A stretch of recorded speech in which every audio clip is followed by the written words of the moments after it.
Boston is a majority minority city, meaning people of color make up more than half the population.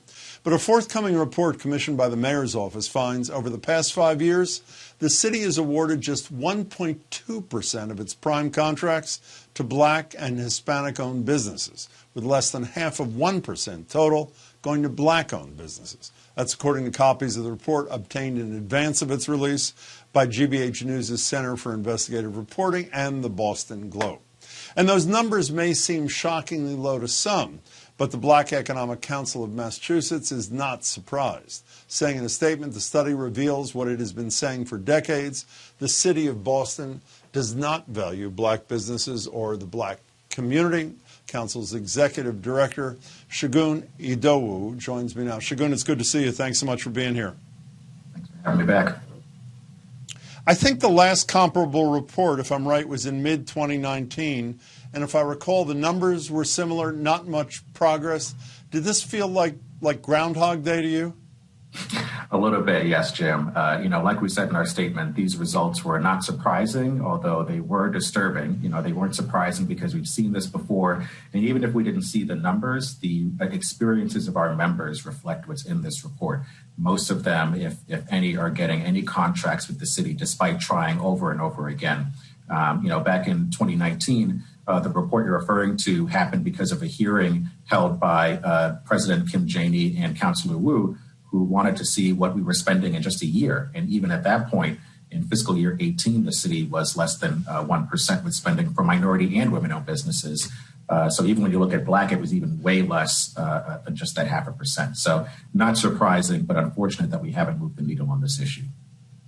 Before we talk about some of the reasons and some of the fixes, there's also a comparison of minority and women-owned business contracts across the country. And places like Philadelphia, my hometown, 31%, Chicago, 29%. And for 2014 to 2019, Boston is roughly a third of what Philly and Chicago are doing, 11%. What are those cities doing that we are not? Well, there's a main difference between those cities and the city of Boston. It's actually the only thing that we are lacking here in Boston, and that's bold leadership. In each of those cities, from the top down, we've seen the chief executive not only saying that this is an issue that they care about, but strictly enforcing it with all of their staff members. We've not seen that happen here in Boston. Instead, what we've been told for the last 7 years, let alone from the previous administration as well, is that we need this document, this disparity study, to help us move forward on this issue, knowing full well on both sides of City Hall, both internally and externally with our organization and others, we really don't need and did not need this document to tell us that there's a problem or to give us the ways to reduce this issue. Segun, are you saying you don't think the Walsh administration cares about this issue? I mean, they've said on many occasions how much they do. You think not? Yes. There's a great proverb that says that to talk much and arrive nowhere is the same as climbing a tree to catch a fish. And I got to tell you, folks on my end are tired of talk. I believe there's many a redwood around City Hall. I mean, it's one thing to say that you care, it's another to prove it. And when it comes to elected leadership, we don't need words. Our people can't eat that. What they need is follow through with action, and we've yet to receive that.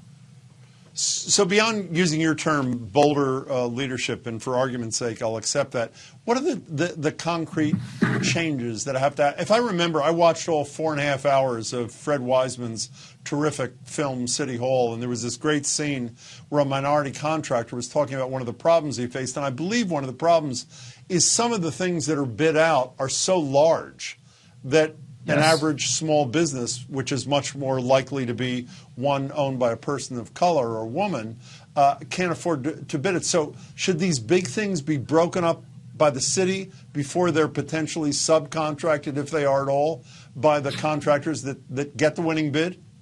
Well, this is certainly one of the recommendations that we're making. It's a recommendation that we see in the executive summary of this report. It's a recommendation that's been made over and over and over again.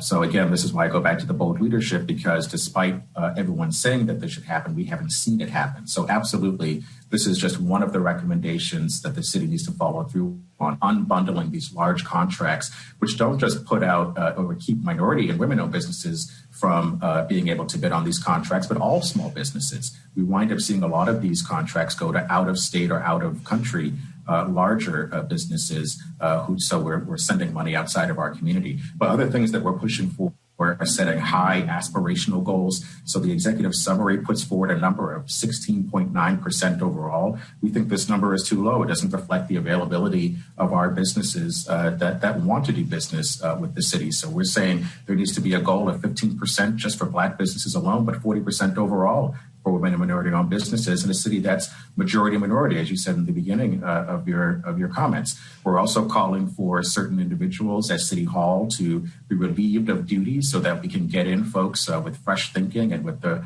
bolder resolve to carry forth the words that we hear from the mayor. Also calling for tying the performance evaluations and bonuses and other things like that to actually reaching these goals. Right now, there is no accountability at City Hall for reaching or failing to reach these goals. So, we're pushing for all these things and many more, but none of the things that we're talking about are new. And that's what's concerning and frustrating, that we're repeating ourselves over and over again and getting little results out of City Hall. Many months ago, Governor Baker was on our radio show, and we were talking about a report that had just come out of GBH about the state numbers. And our colleagues concluded that on the state level, the numbers are down pretty dramatically during the Baker administration. Governor Baker challenged that and said that is absolutely not the case. Who's right in your estimation?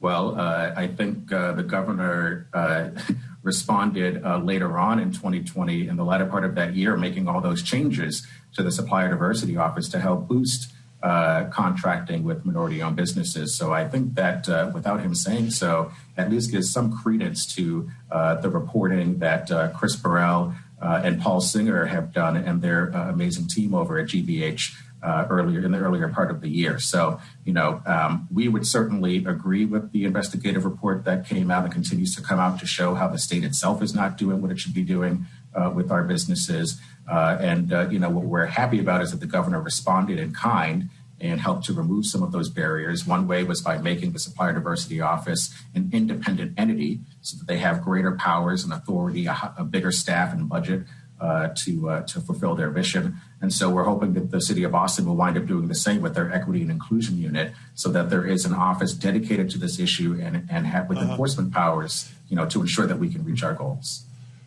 Segun, I only have a few seconds left. Does this increase pressure dramatically to elect a person of color to be the next mayor of the city? It increases the effort to elect someone who cares about these issues. So far, the folks in the race who are all of color have certainly shown their commitment to this issue in their current positions. And so we're hoping that the next mayor will keep this as a priority on their issue list. Segun, thanks for your time as always. I really appreciate it. Thanks for having me.